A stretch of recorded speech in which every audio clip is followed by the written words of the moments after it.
اسلام آباد پر چڑھائی کرنے والے ملک کی ترقی روکنا چاہتے ہیں۔ جب تک دارالحکومت پر دھاوا بند نہیں ہوتا ملک آگے نہیں بڑھے گا۔ وزیراعظم شہباز شریف کا ڈیرہ غازی خان میں جلسے سے خطاب، کہا خارجی طاقتیں ملک کو نقصان پہنچانا چاہتی ہیں، دہشت گردی اور خوارج ختم کیے بغیر ترقی نہیں ہو سکتی، قرض لینے سے بھی پاکستان آگے نہیں بڑھے گا، دعا کریں جلد قرضوں سے ہماری جان چھوٹ جائے۔ وزیراعظم نے ڈیرہ غازی خان میں کینسر اسپتال، راجن پور میں یونیورسٹی بنانے کا اعلان کیا۔ انہوں نے انڈس ہائی وے سمیت مختلف منصوبوں کا سنگ بنیاد رکھا۔ Chairman P T I barrister Gohar Khan نے تصدیق کی ہے کہ چیف جسٹس کو پی ٹی آئی کو سسٹم میں رہنے اور بائیکاٹ نہ کرنے کا مشورہ دیا۔ ڈسٹرکٹ کورٹس میں میڈیا سے گفتگو کرتے ہوئے بیرسٹر گوہر نے کہا کہ چیف جسٹس سے کل ملاقات ہوئی، حکومت کے خلاف ہماری چارج شیٹ بہت لمبی ہے، ہم نے ملاقات میں عدالتی رویے کے حوالے سے گزارشات رکھی ہیں، ہمارا الائنس کا وفد کراچی گیا ہے، یہ تحریکیں چلیں گی، تمام اپوزیشن کے ساتھ الائنس بنانے جا رہے ہیں، آئین کی سربلندی کے لیے تحریک چلا رہے ہیں تاکہ ووٹ چوری نہ ہو۔ ہم نے کھلے دل کے ساتھ مذاکرات شروع کیے تھے مگر حکومت نے اسے سیریس نہیں لیا اور جلد بازی کی۔ شیر افضل مروت کا معاملہ پارٹی کا انٹرنل معاملہ ہے۔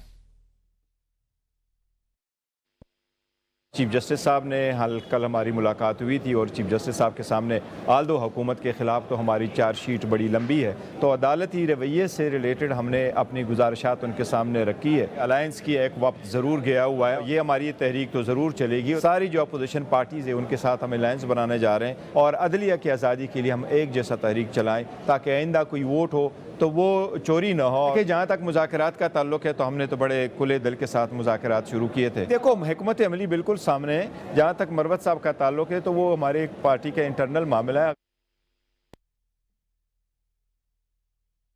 چیمپئنز ٹرافی میگا ایونٹ کا بڑا پاک بھارت ٹاکرا کل دبئی میں ہوگا۔ پاکستان ڈو اینڈ ڈائی کی صورتحال سے دوچار، فخر زمان کی جگہ ٹیم میں شامل امام الحق بھارت کے خلاف میچ کے لیے قومی ٹیم کو دستیاب ہوں گے۔ پاکستان کو ٹورنامنٹ میں باؤنس بیک کرنے کے لیے غیر معمولی کارکردگی دکھانا ہوگی۔ نیوزی لینڈ سے پہلا میچ ہارنے کے باوجود قومی ٹیم کے سیمی فائنل میں کوالیفائی کرنے کا امکان موجود ہے۔ آئندہ دونوں میچز میں بھارت اور بنگلہ دیش کو ہرانا ہوگا۔ بھارت کے خلاف نیوزی لینڈ کی فتح کے لیے دعائیں بھی کرنا ہوگی۔ آئی سی سی چیمپئنز ٹرافی کا بڑا ٹاکرا کل دبئی میں پاکستان اور بھارت کی ٹیمیں آمنے سامنے ہوگی۔ پوری قوم پاکستانی ٹیم کی جیت کے لیے پرجوش اور دعا گو ہے۔ کسی کو بابر اعظم سے عمدہ بیٹنگ کی توقع تو کوئی، شاہین آفریدی سے شاندار بالنگ کے لیے شائقین کا کہنا ہے کہ چیمپئنز ٹرافی کی جیت سے بھی بڑی خوشی بھارت کو شکست دینے پر ہوگی۔ ہارے ہیں لیکن پھر بھی انڈیا کے خلاف پاکستان ویسے اچھا ہی کھیلتی ہے اور زیادہ تر میچ ہم انڈیا کے خلاف جیت جاتے ہیں، تو ویسے بھی بہت رائیولری ہے آپس میں، تو امید ہے کہ جیت جائیں گے اور بہت ایکسائٹمنٹ ہے مجھے۔ ایکسائٹمنٹ تو ہے، آپ کو جیسے پتہ ہے کہ پاکستان اور انڈیا کا میچ کتنا بڑا میچ ہوتا ہے، اور باقی یہی ہے کہ لگتا ہے کہ پاکستان یہ میچ جیتے گا۔ یہ جو ٹیم اچھی کھیل جاتی ہے وہ جیت جاتی ہے، ہمارے چانسز کم ہیں جیسی ہماری ٹیم کھیل رہی ہے، چھوٹی چھوٹی ٹیموں سے بھی آ رہی ہے۔ یہ میچ جیتنا بہت لازم ہے، یہ میچ جیتیں گے تو سیمی فائنل تک جا سکیں گے۔ ہماری جو کرکٹ ہے نا اس ٹائم جو ہے نا پریشانی کا شکار ہے، تو باقی آپ کو پتہ ہے انڈیا پاکستان کا میچ ہو اور پوری دنیا اس کے اوپر فوکس ہوتا ہے اور پریشر رائز ہوتا ہے دونوں ٹیموں کے اوپر۔ پہلے میچ کے بعد انہوں نے ہمیں مایوس کیا ہے، لیکن امید ہے کہ انڈیا کو ہم دبئی میں شکست دیں گے، پاکستان ایک بار پھر سے اٹھ کھڑی ہوگی انشاءاللہ۔ 2017 کی طرح پہلے میچ ہارنے کے بعد یہ اس میں اٹھیں گے انشاءاللہ ہمارے کھیل۔ کہتی ہوں کہ پاکستان صبح ورلڈ کپ جیتے گا، جو کہ پاکستان اور انڈیا کا سب سے بڑا میچ ہوتا ہے، وہ جیتے گا۔ کل انشاءاللہ پاکستان اور انڈیا کا میچ ہے، انشاءاللہ ہمارا پاکستان ٹرافی جیت کر لے کر آئے گا، اور ہمیں امید ہے کہ ہماری پاکستانی ٹیم بہت بیسٹ مقابلہ کرے گی انڈیا کے ساتھ۔ مجھے بہت زیادہ خوشی ہوئی کہ میں نے سنا کہ پاکستان اور انڈیا کا میچ ہے، اور انڈیا جو کہ پاکستان کے خلاف بھی ہیں، تو میں اپنے ملک کے لیے بہت زیادہ دعائیں کروں گی، اور مجھے امید ہے کہ ہمارے ملک اچھا پرفارمنس کریں گے، کیونکہ انہوں نے بھی محنت بھی بہت زیادہ کی ہے، اور انشاءاللہ وہی جیتے گا۔ انشاءاللہ امید ہے کل پاکستان انڈیا کا بہت بڑے پیمانے پہ میچ ہونے جا رہا ہے، اور میں امید کرتی ہوں، میں بہت دعائیں کروں گی کہ ہماری پاکستان میں جتنے بھی ہونہار پلیئرز ہیں، ان کی جو ٹیم بنی ہوئی ہے ہمارے پاکستان کرکٹ ٹیم، وہ انشاءاللہ انڈیا سے میچ جیت جائے گی۔ واپس آئیں گے ایک بریک کے بعد، ساتھ رہیے گا۔ आपको बताएं, बलूचिस्तान में सेनेट इलेक्शन की खाली नशिस्त पर बीएनपी के मुस्ताफी सेनेटर कासिम रोंजो के बेटे असद रोंजो के बिला मुकाबला सेनेटर मुंतखब होने का इम्कान है। रिटर्निंग ऑफिसर ने सेनेट की जनरल नशिस्त के लिए जांच पड़ताल के बाद असद कासिम के कागजात नामजदगी मंजूर कर लिए हैं। रिटर्निंग अफसर के फैसलों के खिलाफ अपीलें 25 फरवरी को दायर की जाएंगी। हतमी फहरिस्त 28 फरवरी को जारी होगी। 1 मार्च को उम्मीदवार अपने कागजात नामजदगी वापस ले सकेंगे। वज़ीर आला खैबर पख्तूनख्वा अली अमीन गंडापुर ने कहा है कि पाकिस्तान की मईशत का मुस्तकबिल तहकीक, जिद्दत और मकामी हल पर मबनी है, स्टार्टअप्स पर मुनहसिर है। वज़ीर आला अली अमीन गंडापुर ने institute of management sciences Peshawar के कन्वोकेशन शिरकत की। कन्वोकेशन से खिताब में वज़ीर आला ने कहा कि वो अक़वाम जो आज जदीद तहकीक और साइंसेज में सरमायाकारी करेंगी वही मुस्तकबिल की क़यादत करेंगी। हमारा माजी में हम खुद बनाते हैं और हमें ऐसा बनाना चाहिए कि हम उस पर फ़ख्र कर सकें। अजीम लोगों में शामिल होने के लिए इस्लामी तालीमात और अक़दार पर अमल पैरा होना ज़रूरी है। वज़ीर आला ने अपने कारोबार और स्टार्टअप्स के लिए 2 अरब रुपए बिलासूद कर्जों की फराहमी का ऐलान भी किया है। पेशावर में थाना एक्साइज ने जॉइंट चेक पोस्ट M1 पर कार्रवाई करते हुए इंसानी आज़ा, गुर्दे निकालने और बेचने वाले गिरोह को गिरफ्तार कर लिया। मुलजिम शहजाद अली मुल्तान के रिहायशी मोहसिन और राशिद को पेशावर गुर्दे निकालने के लिए लाया था। 2,80,000 रुपए के एवज दोनों अफराद के गुर्दे बेचने का रेट तय किया गया था। गिरोह मजबूर अफराद के गुर्दे निकालने और उसे औने पौने दामों खरीदने के कारोबार में मुलव्विस है। मुलजिम शहजाद के मोबाइल से मुतासर अफराद की लातादाद वीडियोज भी हासिल कर ली गई हैं। गिरफ्तार मुलजिमान को मजीद तफ्तीश के लिए FIA के हवाले कर दिया गया है। इंसानी आज़ा, गुर्दे निकालने और बेचने वाले गिरोह को गिरफ्तार कर लिया गया। पेशावर से आपको आगाह कर रहे हैं कि मुलजिम शहजाद अली मुल्तान के रिहायशी मोहसिन और राशिद को पेशावर में गुर्दे बेचने के लिए लाया था और औने पौने दामों ये गुर्दे खरीद कर महंगे दामों बेचे जाते हैं। पेशावर में थाना एक्साइज जॉइंट चेक पोस्ट के हवाले से ये मुकदमा दर्ज हुआ है और FIA ने तहकीकात का आगाज कर दिया है।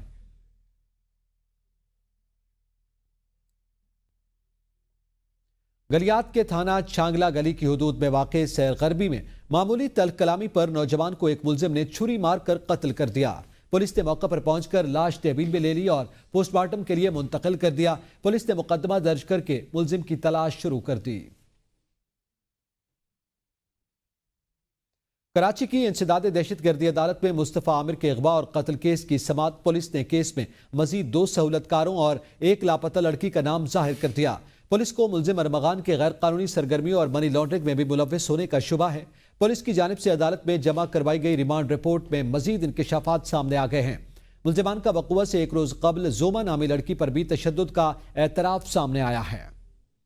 कराची से आपको आगाह कर रहे हैं, मुलजिमान ATC कराची मुस्तफ़ा आमिर कत्ल केस में रिमांड रिपोर्ट में मजीद इंकशाफात भी सामने आए हैं। मुस्तफ़ा आमिर के अगवा और कत्ल का केस। कराची की इंसदाद दहशतगर्दी अदालत ने मुलजिमान अरमगान और शिराज को जिस्मानी रिमांड पर देने का तहरीरी हुक्मनामा जारी कर दिया। तहरीरी हुक्मनामे के मुताबिक मुलजिम अरमगान और शिराज को पुलिस ने जिस्मानी रिमांड मुकम्मल होने पर पेश किया। मुलजिम शिराज की पैरवी के लिए खुर्रम अब्बास एडवोकेट ने वकालतनामा जमा करवाया। मुलजिम अरमगान ने ताहिरुर रहमान एडवोकेट को अपना वकील मानने से इनकार किया। मुलजिम अरमगान, वकील सफाई, तफ्तीशी अफसर और प्रोसिक्यूटर के मौक़िफ़ सुने गए। पुलिस को मजीद तफ्तीश के लिए मुलजिमान का जिस्मानी रिमांड दरकार है। पुलिस ने शरीक मुलजिमान को गिरफ्तार और मुलजिमान का ज़ेर दफ़ा 164 के तहत बयान रिकॉर्ड करवाना है। मजीद तफ्तीश के लिए मुलजिमान का 5 रोज़ा जिस्मानी रिमांड मंजूर किया गया है। तफ्तीशी अफसर को हिदायत दी जाती है कि वो जिस्मानी रिमांड मुकम्मल होने पर मुलजिमान को पेशरफ्त रिपोर्ट के साथ पेश करें। इस्लामाबाद हाईकोर्ट ने फाइनेंस एक्ट 2015 की शिकसात को आइन के मुतसादिम करार देते हुए कलअदम करार दे दिया है। अदालत ने इस कानून के तहत किए गए तमाम अहकामात और कार्रवाइयां बशमूल नोटिफिकेशंस को भी कलअदम करार दे दिया। इस्लामाबाद हाईकोर्ट के जस्टिस अरबाब मोहम्मद ताहिर ने तफसीली फैसला जारी किया है। फैसले के मुताबिक आइन किसी भी मुल्क का सबसे बड़ा और बुनियादी कानून होता है। क़वानीन अपनी ताकत आइन से हासिल करते हैं। अगर कोई कानून अपने दिए गए इख्तियारात से तजावुज़ कर जाए या किसी आइनी शक के खिलाफ हो तो उसे गैर आइनी या आइन से मुतसादिम करार दिया जाता है। पार्लियामेंट आइन के दिए गए इख्तियारात के तहत क़वानीन बनाती है। अगर कोई कानून आइन या असल कानून पेरेंट एक्ट से मुतसादिम हो तो वो कानून गैर मौसर समझा जाएगा। मुबहम, गैर वाज़ेह, गैर माकूल और गैर मंतकी होने की बुनियाद पर बाईलाज को कलअदम करार दिया जा सकता है। वफाकी वजीर अब्दुल अलीम खान का मराकश के बाद आज़रबाईजान का दौरा, अहम मुलाकातें और इजलास। CEO स्टेट ऑयल फंड और इसराफिल मामादोफ और वफाकी वजीर अब्दुल अलीम खान की मुलाकात हुई। अब्दुल अलीम खान ने कहा है कि आज़रबाईजान पाकिस्तानी अवाम के दिल के करीब इंतहाई दोस्ताना ताल्लुकात के हामिल है।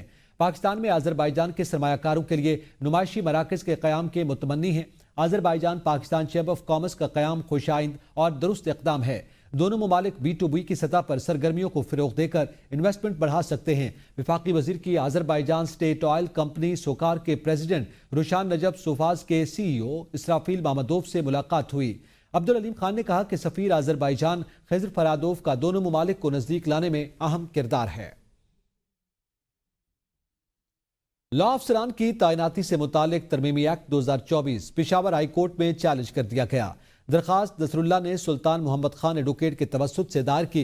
दरखास्त में मौक़िफ़ इख्तियार किया गया कि सूबाई हुकूमत ने लॉ अफसरान की तैनाती से मुतालिक एक्ट में तरमीम की है। तरमीमी एक्ट 2024 को 2014 से नाफिजुल अमल करार दिया गया। तरमीम के जरिए Khyber Pakhtunkhwa advocate general office के लॉ अफसरान को सर्विस ऑफ पाकिस्तान से निकाले गए। पूरी तरमीम सूबाई हुकूमत अपने MNA सुहेल सुल्तान के लिए की गई है। दरखास्त के मतन के मुताबिक सुहेल सुल्तान सबात NA4 से PTI का मुंतखब MNA है। मज़कूरा MNA एडवोकेट जनरल ऑफिस में लॉ ऑफिसर रह चुके हैं। मज़कूरा MNA ने लॉ ऑफिसर से रिटायरमेंट के बाद मुकर्ररा वक्त से पहले इलेक्शन में हिस्सा लिया और मुंतखब हो गए। दरखास्त में कहा गया कि दरखास्त गुजार ने मज़कूरा MNA के खिलाफ इलेक्शन कमीशन से रुजू किया। सूबाई हुकूमत ने अपने MNA बचाने के लिए लॉ अफसरान की तैनाती से मुताल्लिक एक्ट में तरमीम किया। अदालत मज़कूरा तरमीम को कलअदम करार दे। नौशहरों फेरोज में एंटी करप्शन पुलिस ने GTA रहनुमा गुलाम मुर्तज़ा जतोई के खिलाफ मुकदमा दर्ज कर लिया। मुकदमे में असिस्टेंट कमिश्नर ज़ैनुल आबिदीन, साबिक पटवारी एजाज चन्ना और गुलाम मुर्तज़ा जतोई को नामजद किया गया है। गुलाम मुर्तज़ा जतोई नारा जेल में कैद हैं, जबकि गिरफ्तार मुलजिमान को आज सख्खर अदालत में पेश किया जाएगा। जकबाबाद में जमीयत उलमा इस्लाम के सेक्रेटरी जनरल मौलाना अब्दुल गफूर हैदरी का मीडिया से गुफ्तगू करते हुए कहना था कि जरदारी ने मोहतरमा बेनज़ीर भुट्टो की शहादत के वक्त पाकिस्तान खपे का नारा लगाया था, और अब सवाल यह है कि क्या वो सिंधु से 6 कैनाल पर खपे कहेंगे। सूबे में अमन अमान की सूरत हाल इंतहाई खराब है और कोई शहरी महफूज नहीं। कच्चे के डाकू को किसकी पुष्टपनाही हासिल है, सभी को बखूबी मालूम है।